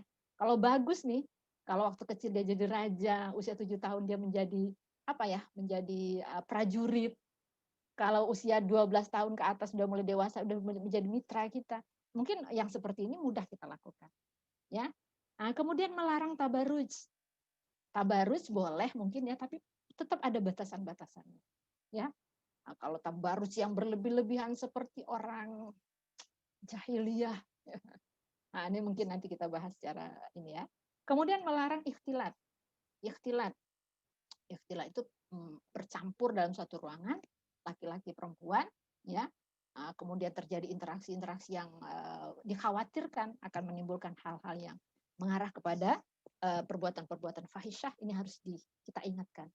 Ataupun ikhtilat itu berdua-dua ya dengan yang bukan muhrim kita di tempat yang sepi, ya. Ya. Kemudian anak dijauhkan dari segala hal yang mengarah kepada seks. Diajarkan cara menjaga kehormatan dan menahan diri ketika belum mampu menikah. Mungkin dengan berpuasa atau memperbanyak aktivitas yang sifatnya fisik ya. Kita kan dianjurkan itu ya untuk sadar gizi, kemudian sadar dengan aktivitas, kalau bisa 30 menit itu ada aktivitas fisik positif.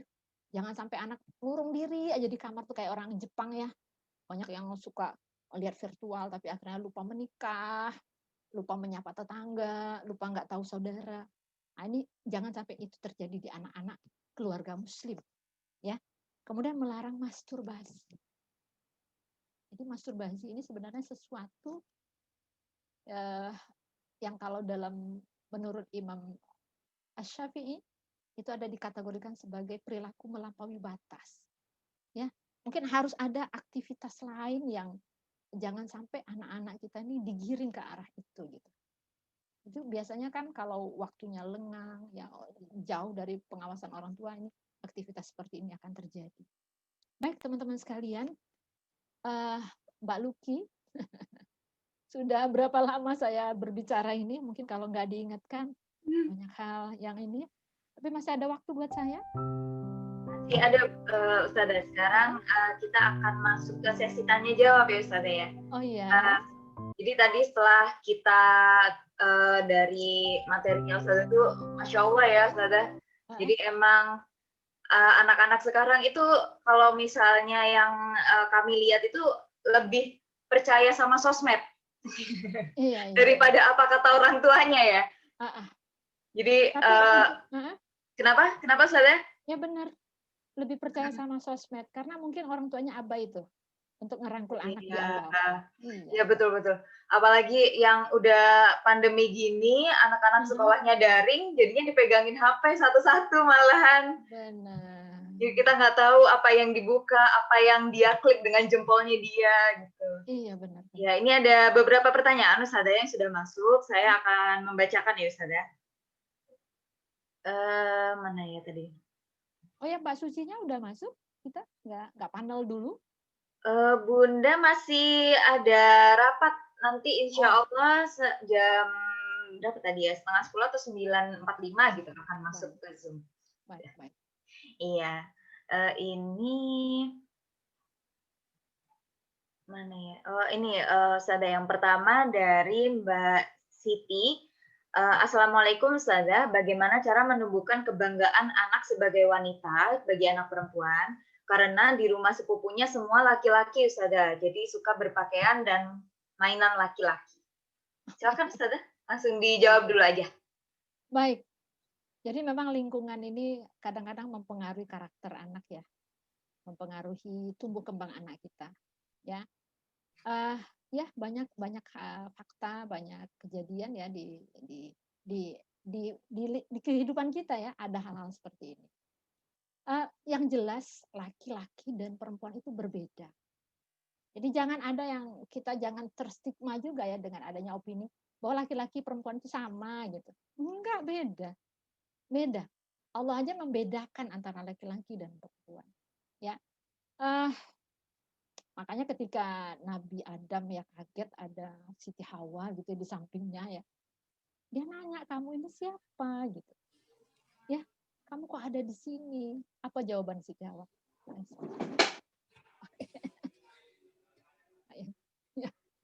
Ada trouble dikit ini. Teman-teman, apa jawab Siti Hawa waktu itu? Nah, jadi bentar ya Mbak Lut. Monggo silahkan.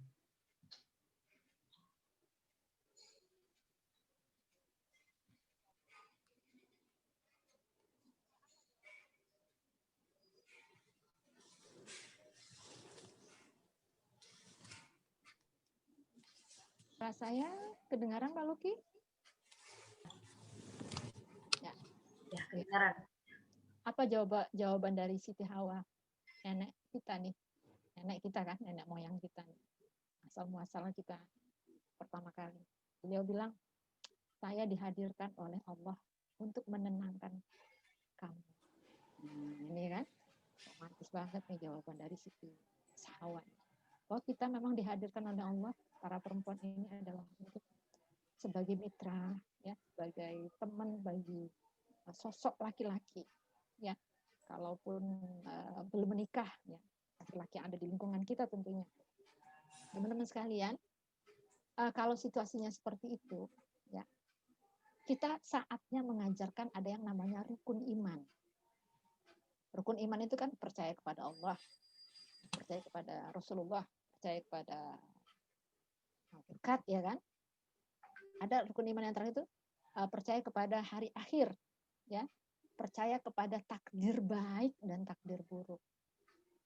Nah, jadi diciptakan kita, ya, kalau perempuan itu adalah bagian dari takdir Allah. Jadi Allah itu yang menentukan, takdir musayyar namanya, takdir yang nggak bisa dipilih. Yang Allah yang menentukan prerogatif kita ini kita jadi perempuan atau jadi laki-laki. Nah, jadi ada namanya takdir musayyar, ada namanya takdir mukhayyar ya. Yang kita bisa memilih, di situ ada free will. Tapi kalau laki-laki, perempuan, kemudian ajal kita meninggal di mana, rezeki kita seperti apa, ini harus diajarkan kepada anak-anak kita. Sehingga apa? Kalau sudah jadi perempuan ya udah, kita ini bakal jadi perempuan selama-lamanya. Kalau kita laki-laki ya seperti itu, laki-laki selama-lamanya. Dan ini tidak ada pilihan buat kita. Allah yang menentukan itu. Karena apa? Karena kita ini ciptaan Allah. Jadi saatnya kita mengajarkan tentang rukun iman kepada anak-anak kita. Mungkin sementara itu seperti itu, Mbak Lu. Kalau sudah jadi perempuan ya udah kita ini bakal jadi perempuan selama-lamanya. Iya, saya lanjutkan ke pertanyaan berikutnya ya, Saudara. Ya. Mana ya? Ini ada dari Zabibun dari Tangerang Selatan. Izin bertanya. Ini beliau ada 2 pertanyaan. Yang pertama terkait merawat fitrah, bagaimana kondisi ketika orang tua tidak lengkap? Saya lanjutkan ke pertanyaan berikutnya. Di mana hanya ada ibu atau bapak saja. Bagaimana agar tetap menjaga fitrahnya, karena tadi ada di fase untuk silang itu ya Ustazah ya. Kalau anak perempuan dekat ke bapaknya, kalau anak laki-laki dekat ke ibunya.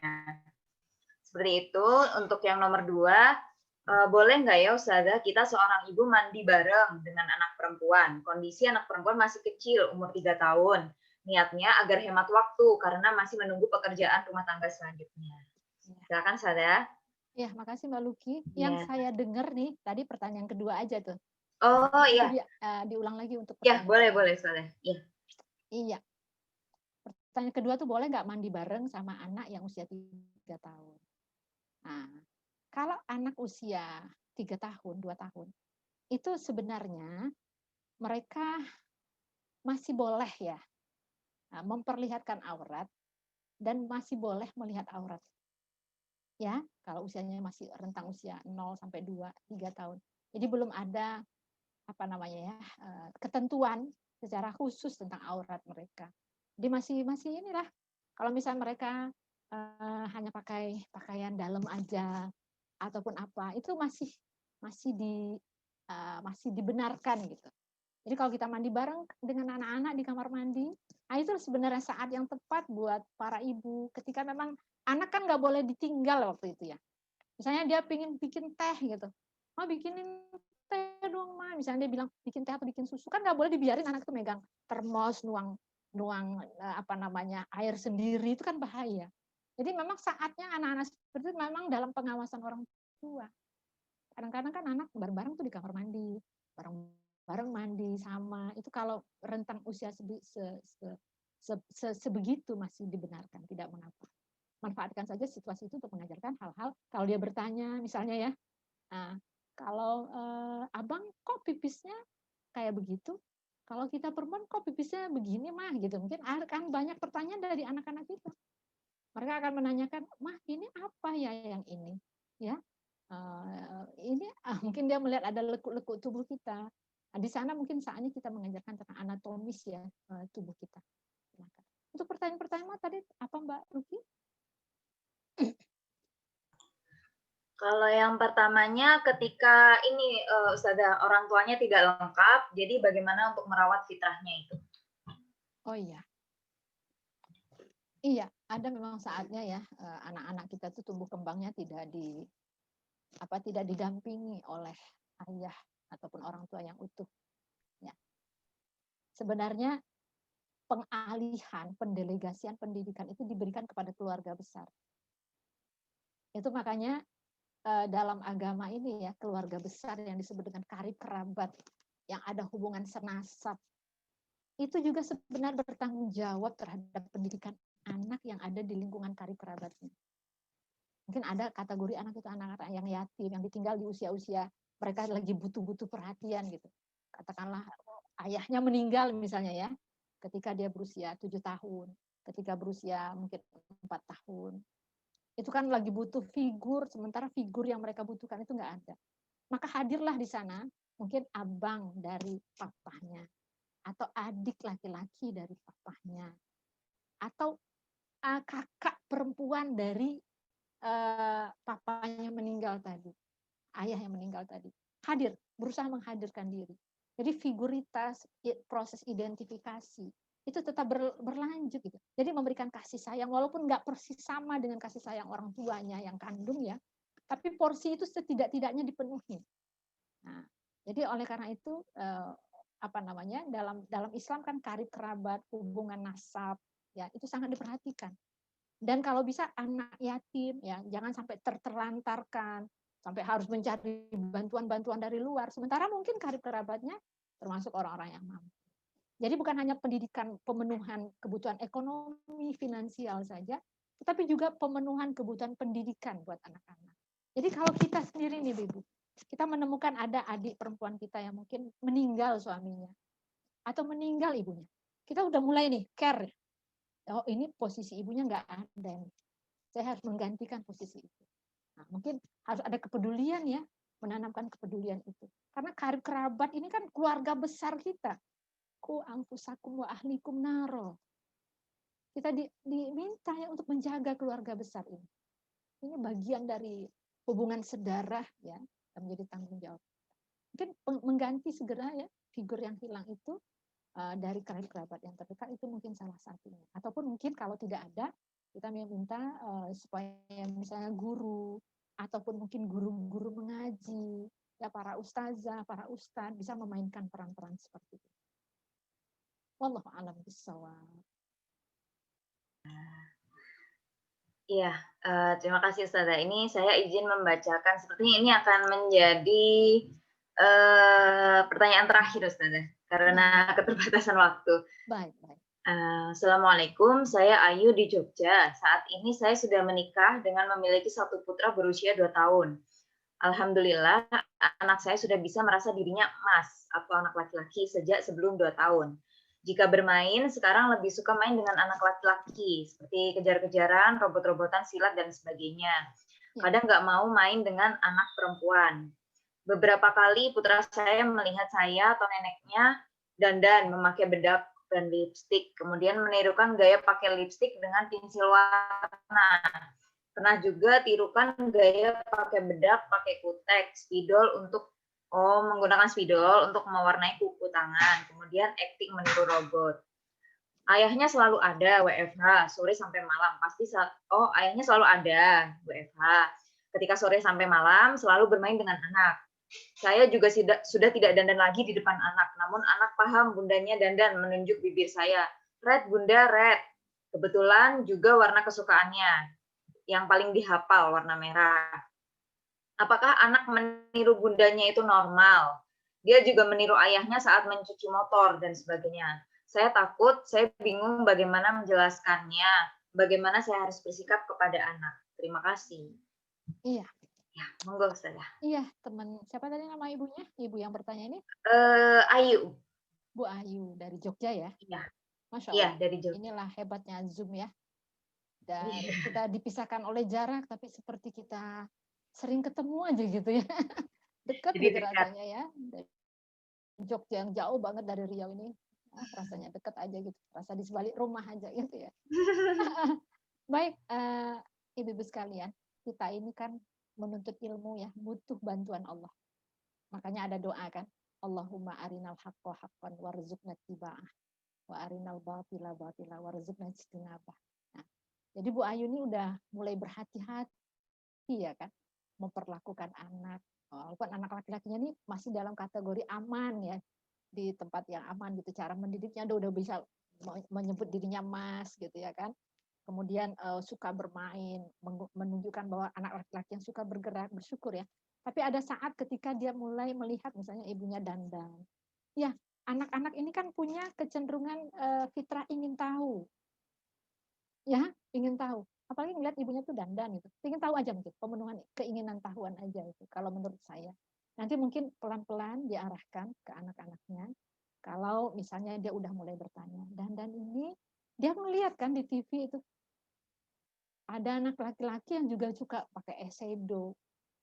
Ya, mungkin saatnya di situ nanti ya kita bisa meluruskan persepsi anak. Biasanya yang suka dandan, yang boleh pakai emas, yang boleh pakai sutra, yang boleh pakai perak itu hanyalah perempuan. Kalau laki-laki pakai emas, cincin, gelang, itu ternyata sebuah perilaku yang dilarang oleh Rasulullah sayang. Ya, nah, jadi diajarkan tuh yang sifatnya tuh yang maskulinitas lah ya.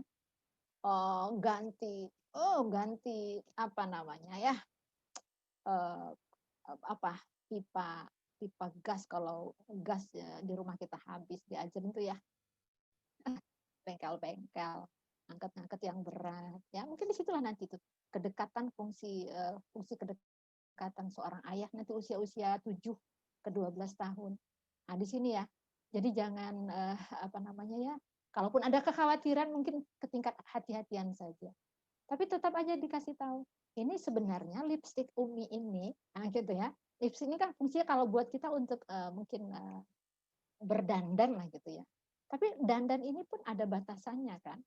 Ini bisa Umi gunakan untuk berdandan, bisa seperti mungkin dianggapnya itu krayon, bisa jadi kan. Kan ada anak-anak tuh penasaran ngeliat ibunya berbedak. Kemudian ada ibu-ibu yang agak-agak panik gitu ya. Kalau ini kan rasa keinginan tahuan. Kalau rasa keinginan tahuan ini dipenuhi, kalau misalnya kebetulan anaknya perempuan aja gitu. Nanti kalau bedak ibunya itu mahal, coba beli bedak yang murah-murah ya, agak berapa bungkus gitu. Ajak main bedak aja. Jadi pemenuhan kebutuhan ini yang sebenarnya mungkin ada di anak kita hari ini, walaupun dia berbeda kelaminnya dengan kita. Jadi anggap mungkin kita arahkan ini sebagai sebuah benda yang bisa dimainkan aja dulu. Nah, supaya enggak ini. Nanti pelan-pelan kita memberikan pemahaman kalau ini adalah benda-benda untuk berhias. Dan ini hanya dilakukan oleh perempuan. Pakai aksesoris, ya kan? Mungkin sedikit supaya terlihat indah, ya, dan sebagainya. Mungkin pelan-pelan seperti itu. Jadi jangan langsung dipatahkan ya rasa keinginan tahuan itu. Jadi kalau krayon kan bisa untuk tulis dinding, ya kan? Main pisau. Kadang-kadang anak-anak ini kan kenapa dilarang main pisau? Kalau para ibu kenapa anak dilarang main pisau? Takut dia luka kan?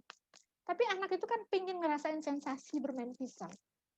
Jadi kalau bisa sih kalau dia pingin main pisau itu buat apa? Buat motong kentang. Ya udah, dikasih pisaunya, kita tinggal ngajarin aja kan cara motong kentang. Jadi merasakan sensasi-sensasi itu mungkin yang ada di diri anak ibu sehingga mungkin dia pingin juga melakukan apa yang ibu lakukan.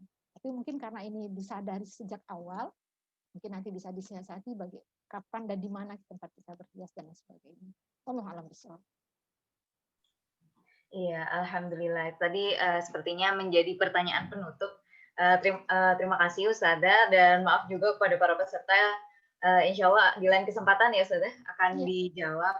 Ya, bisa juga follow akun Instagramnya Ustazah ya. Oh ya, Hafifah Rashid ya. Iya, benar. Ya, Hafifah Rashid, HAFIFAH RASHEED, Ustazah ya? Iya. Alhamdulillah nggak salah spelling saya. Iya. Nanti mungkin di akhir acara mungkin mungkin dikasih saya kesempatan untuk sedikit berkisah di hadapan ibu-ibu setelah Bunda Suci nanti memaparkan materinya. Iya. Mbak Luki. Iya, sama-sama. Jazakumullah khairan kasir juga kepada Ustazah Hafifah Rashid atas pemaparan materinya. Jadi emang ini ya Ustazah, ada perbedaan antara sex education dengan tarbiyah jinsiah ya yang tadi saya tarik kesimpulannya. Jadi tarbiyah jinsiah itu memang kalau kita mungkin yang awam taunya itu sex education yang based on Al-Quran seperti itu ya. Jadi memang pendidikan seksual itu sudah ada dari dulu gitu, sudah diajarkan juga dalam agama kita. Jadi emang agama Islam ini adalah agama yang super komplit dari adab dari masuk kamar mandi hingga adab berpolitik itu ada semua seperti itu. Sampai tentang tarbiyah jinsiah ini juga ada. Jadi tetap semangat orang tua yang di sini, ummahat-ummahat dan calon ummahat yang ada di sini karena anak itu amanah dari Allah dan nggak cuma tanggung jawab seorang ibu aja, tapi juga tanggung jawab seorang ayah gitu ya. Ya. Terima kasih atas ilmunya Bunda Suci. Saya juga menyimak dengan seksama apa yang Bunda Suci sampaikan. Dan ternyata memang banyak hal yang harus kita waspadai ya. Kita sebagai orang tua memang patut kiranya merasa khawatir, tapi juga patut kiranya merasa tetap optimis ya. Bahwa Allah tidak pernah meninggalkan kita, Rasulullah tidak pernah meninggalkan kita tanpa tuntunan, tanpa qudwah ataupun tanpa uswah. Insya Allah harus yakin kita, percaya diri kita menjadi seorang muslimah dan muslim tentunya. Teman-teman sekalian, sedikit mungkin closing statement, saya ingin menyampaikan kisah sedikit saja. Jadi closing statement-nya berupa kisah ini, ya. Bagaimana kita sebagai seorang ibu memerankan peran ibu ini dengan penghayatan, dengan pemaknaan, dengan keimanan, dengan kekuatan akidah yang Allah titipkan di hati, di akal dan otak kita. Ya, teman-teman sekalian, kita sejak pagi sudah bersama di ruangan pembelajaran ini. Ada kita yang memang serius mengikuti kegiatan ini, ya. Dan saya tetap merasa berbaik sangka bahwa kita semua memang berikhtiar untuk mengikuti butir-butir hikmah di acara yang ditaja oleh teman-teman dari komunitas Bengkel Diri Surabaya. Mudah-mudahan segala ikhtiar teman-teman panitia dilimpahkan poin pahala oleh Allah Subhanahu wa taala, dan ini menjadi amal ibadah istimewa kita pada hari ini. Kita yakin ya, tempat kursi yang kita duduki, meja yang kita pakai untuk menjadi tatakan laptop kita, karpet mungkin yang kita duduki, ada AC di ruangan kita, mungkin ada apapun benda-benda yang ada di sekeliling kita pada hari ini akan menjadi saksi atas amaliyah-amaliyah yang kita lakukan pada hari ini. Ya, akan memberatkan poin-poin ibadah kita. Ketika kita berlelah-lelah belajar seperti ini kan ada menurut para ulama ya, jika Anda tidak ingin berlelah-lelah dalam belajar, ya, merasakan pedihnya situasi belajar, maka Anda akan merasakan perihnya berada di situasi kebodohan.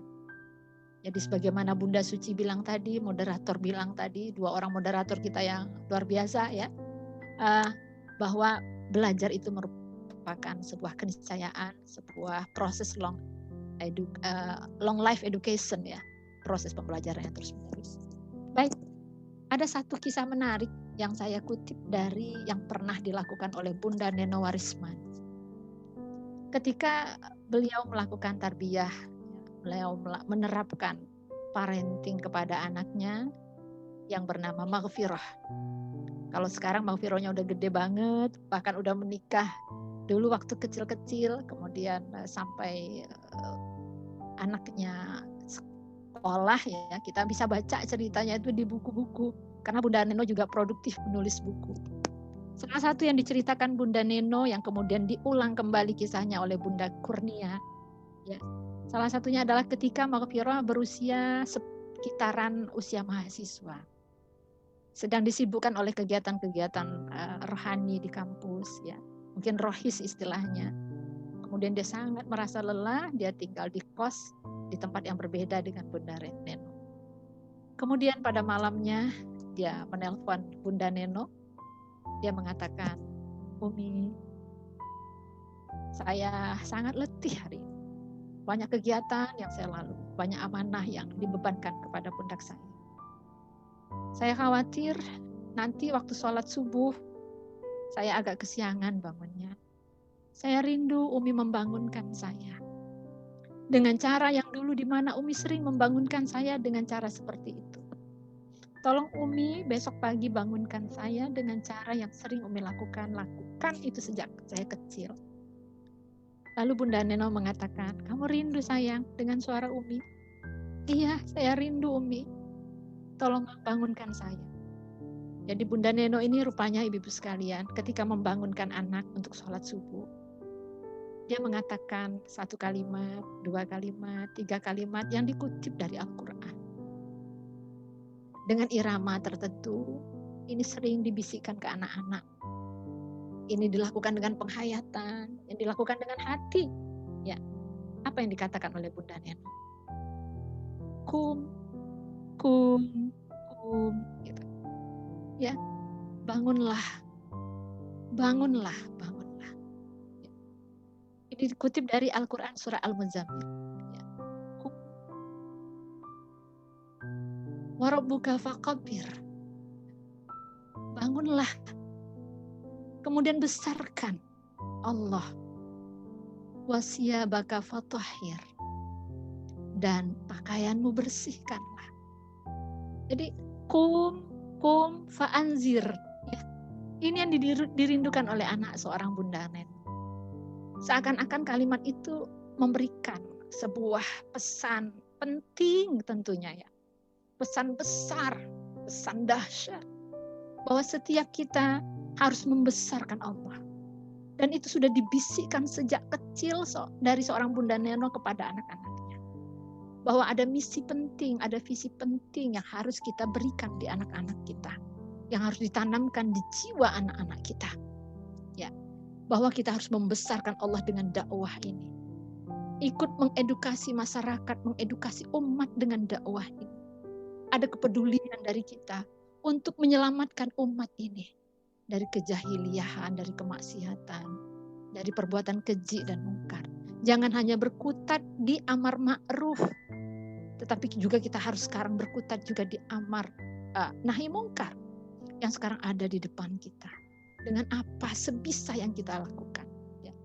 Jadi pesan-pesan dakwah ini, jadi membangunkan anak sholat subuh ini banyak sekali kita yang kesulitan. Ya. Tapi kalau itu kita lakukan dengan tuntunan agama Islam, mulai malam harinya menginstal otak anak-anak kita. Jadi ibarat laptop kita install ya, install programnya malam. Mungkin sambil dipegang kepala anak-anak kita. Kita baca Asmaul Husna. Bukankah dalam Al-Quran dikatakan, Qul ud'ullaha aw ud'ur rahman, ayyamma tad'u falahul asmaul husna. Panggil Allah dengan namanya yang banyak, yang terdiri dari Asmaul Husna itu. Kita panggil ya Rahman, ya Rahim. Tolong beri hidayah anak saya ya Allah. Jadi kita menginstalnya mungkin sambil memegang, mengelus. Karena anak-anak kita hari ini rindu dengan sentuhan kita. Rindu dengan dekapan seorang ibu. Rindu dengan pelukan hangat seorang ibu. Mungkin ada kabar baik buat kita Bunda. Hari ini mungkin anak-anak kita disibukkan dengan gadget. Ya, the gadget. Tapi suatu saat nanti mereka akan jenuh dengan gadget ini. Mereka butuh untuk disentuh. Mereka butuh untuk disapa, apalagi jiwanya. Jadi oleh karena itu, jangan berputus asa. Ada 5.475 kali yang harus kita lakukan untuk memanggil anak sholat subuh. Karena sejak usia 3 tahun, memanggil anak sholat subuh itu bukan hanya tugas para muazzin di musola, di langgar ataupun di masjid. Tetapi tugas kita para ibu. Kitalah muazzin bagi anak-anak kita. Mungkin setidak-tidaknya ada 5 pesan yang harus kita sampaikan ke anak kita. Nak, sholat nak. Mungkin dia belum bangun. Kita bacain ayat kursi sambil mengelus-elus dadanya. Ya, minta bantu sama Allah, ya Allah, kasih hidayah anak saya. Kasih hidayah anak saya, ya Allah. Jadi kita menyertakan Allah dalam pengurusan anak-anak kita. Makanya ada doa, Ya Hayyu Ya Qayyum istaghis aslih li sya'ni kullahu wala takilni ila nafsi tarfata ain. Ya. Jadi kalau misalnya kita punya hutang pengasuhan kepada anak-anak kita, mesti kita bayar, Bunda. Kita baru menyuruh anak sholat ketika mereka berusia SMP. Berarti ada 6 tahun utang pengasuhan yang harus kita bayar, yang harus kita lunasi. Kerja kita agak berat. Tapi kalau hutang pengasuhan ini tidak ada, sudah kita lakukan sejak mereka kecil, mudah-mudahan kita akan senantiasa dibantu oleh Allah, dimudahkan urusan-urusan kita oleh Allah Subhanahu wa taala. Baik, begitu sedikit statement, closing statement dari Ustazah Hafifah. Ustazah Hafifah ingin mengajak kita untuk mengangkat tangan sejenak, kita bermunajat kepada Allah Subhanahu wa taala. Ya. Mungkin izinkan Ustazah Hafifah untuk memandu acara ini, memandu doa ini. Ibu-ibu di rumah masing-masing mengaminkannya. Mudah-mudahan karena amin yang ibu-ibu lantunkan, Allah akan mengijabah doa-doa kita. Ya, mari kita awali dengan membaca Al-Fatihah. A'udzubillahi minasyaitonirrajim. Bismillahirrahmanirrahim. Alhamdulillahirabbil alamin. Ar-Rahmanirrahim. Maliki yaumiddin. Iyyaka na'budu wa iyyaka nasta'in. Ihdinas siratal mustaqim. Siratal ladzina an'amta 'alaihim ghairil maghdubi 'alaihim waladdallin. Amin. Alhamdulillahirabbil arsyil azim. Hamdan yuwafi ni'amahu wa yukafi mazidah. Ya Rabbana walakal hamdu kama yanbaghi li jalali wajhika wa azimi sultani. Subhanal aliyil a'lal wahhab. Ya Hayyu Ya Qayyum, Ya Zal Jalali wal Ikram, nas'alukal huda, wat tuqa, wal afafa, wal ghina. Allahumma inna nas'aluka minal khairi, kullihi ajilihi wa ajilihi, ma'allimna minhu wa ma lam na'lam. Wa na'udzubika minasy syarri, kullihi ajilihi wa ajilihi, ma'allimna minhu wa ma lam na'lam. Allahumma arinal haqqa haqqan warzuqna ittiba'ah. Wa arinal batila batilan warzuqna ijtinabah. Rabbana anzil alaina ma'idatan minas sama'i takunu lana aidan li awwalina wa akhirina wa ayatan warzuqna wa anta khairur razikin. Ya Allah, yang maha melihat, yang maha menatap, yang maha menyaksikan, kami hadir kepadamu ya Allah, memohon bimbingan, petunjuk, taufik dan inayahmu ya Allah. Bimbing kami senantiasa ya Allah, dalam gerak-gerik kami, dalam aktivitas kami, dalam langkah-langkah perjuangan dakwah kami. Pertemukan kami dengan saudara-saudara kami yang seiman dan seagama ya Allah, dengan segala ketulusan yang ada di diri mereka. Bahwa apa yang kami lakukan semata-mata hanyalah untuk-Mu ya Allah. Jauhkan kami dari kesyirikan dalam niat kami. Jauhkan kesyirikan dalam ibadah kami. Baik sesudah sedang dilaksanakan ataupun sewaktu ataupun sebelum dilaksanakan. Jaga keikhlasan kami ya Rabbana. Ya Allah, ada anak-anak yang dititipkan di lingkar kedua tangan kami. Yang kami ingin mereka bersama-sama dengan kami, kelak berkumpul di surga. Kalau anak kami laki-laki, kami merindukan suatu saat ketika jenazah kami sudah Engkau cabut ya Allah, maka kami disolatkan oleh anak laki-laki kami dengan menjadi imam di depan kami. Ketika kami sudah diangkat ke kuburan, anak-anak kamilah yang mengirimkan doa-doa lantunan zikir tilawah mereka buat kami, buat menerangkan kubur kami, melapangkan kubur kami, dan memohon rahmat-Mu agar kami tidak terkena azab kubur, fitnah kubur, ataupun kegelapan kubur. Rabbana taqabbal minna innaka antas samiul alim wa tub alaina innaka antat tawwabur rahim. Ya Allah, jaga anak-anak kami dari fitnah zaman.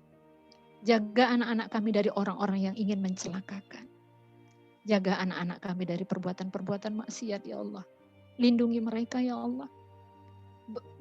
Jadikan anak-anak kami menjadi orang-orang yang bersama kami dalam barisan panjang bersama Rasulullah SAW. Yang berdiri di belakang punggung Rasulullah. Walaupun 14 abad yang lalu beliau ada. Tapi kami rasakan beliau hadir di tengah rumah kami ya Allah. Karena ya Allah, kuatkan iman kami. Rabbana taqabbal minna innaka antas samiul alim wa tub alaina innaka antat tawwabur rahim. Rabbana zalamna anfusana wa illam taghfir lana wa tarhamna lanakunanna minal khasirin. Rabbana atina fid dunya hasanah wa fil akhirati hasanah wa qina adzabannar. Subhana rabbika rabbil izzati amma yasifun wa salamun alal mursalin walhamdulillahi rabbil alamin. Demikian Pak Luki. Wabillahi taufiq wal hidayah wal afu minkum. Assalamualaikum warahmatullahi wabarakatuh. Waalaikumsalam warahmatullahi wabarakatuh. Masya Allah ya, menyentuh sekali. Ini seperti juga kita kembali bercermin apakah yang kita lakukan selama ini itu sudah benar di kondisi saat ini gitu ya. Terima kasih Ustazah Hafifah.